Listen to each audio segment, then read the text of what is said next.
All right, starting with a very fundamental question. What exactly is sexual harassment? And then how do we define it and how do we measure it when we're looking at it from the perspective of social science? So my favorite definition is by my colleague Jennifer Berdal, who's on the faculty at UBC, who defines it from, again, a behavioral science perspective, defines sexual harassment as behavior that derogates, demeans, or humiliates an individual based on that person's sex. Gender harassment, which is less well understood oftentimes. So I included a more formal definition there as well. Verbal and nonverbal behaviors that disparage, objectify, or humiliate people based on their gender. So sometimes in behavioral science, we further subdivide gender harassment into two subtypes. Sexist gender harassment refers to behaviors that disparage members of one gender in gender-related ways, but that don't have any sexual overtones or undertones. So comments like, women don't belong in science, men have no place in nursing. They're very gender-related put-downs.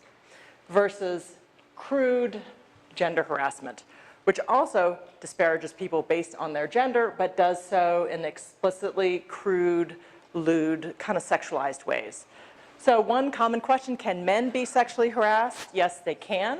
Oftentimes, the perpetrators of sexual harassment of both women and men is other men. So, for example, men face forms of gender harassment which are a little different from what women face, but which amount to insults to their masculinity or insults for failing to live up to traditional heterosexual masculine ideals. So being insulted for leaving work early to take care of kids, for helping out with cooking and cleaning at home, for not jumping in when there's some nasty misogynistic jokes being told in the workplace, for being sensitive or soft-spoken or gay or in some other way seen as not man enough. So various insults that essentially liken men to being female or feminine. All right, so one image that I've constructed to try and capture sort of the nature of sexual harassment is the idea of an iceberg. And apologies for the overused metaphor, but it actually captures sexual harassment really nicely. So what tends to break through to public consciousness, so breaking through the waterline, are the most sexualized, coercive, even physically assaultive forms of sexual harassment. But that's literally just the tip of the iceberg. What's much more common are all these other behaviors that are still submerged under the waterline, so that tend to be unrecognized, unreported, uncorrected.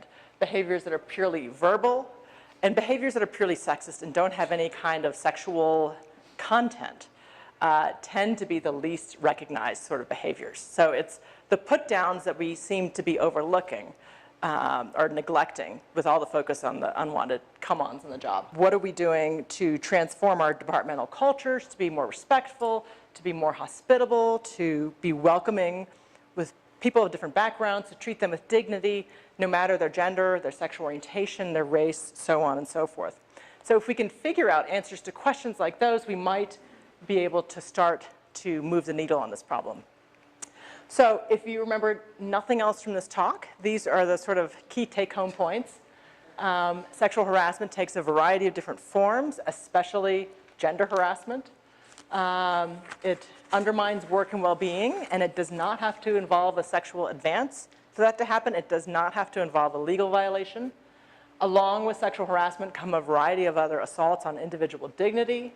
And to move the needle here, I think we need to think outside the box, outside the box of having a good policy, a good reporting mechanism, and having good penalties, because those are often only tackling the most sexualized and coercive and rare forms of sexual harassment.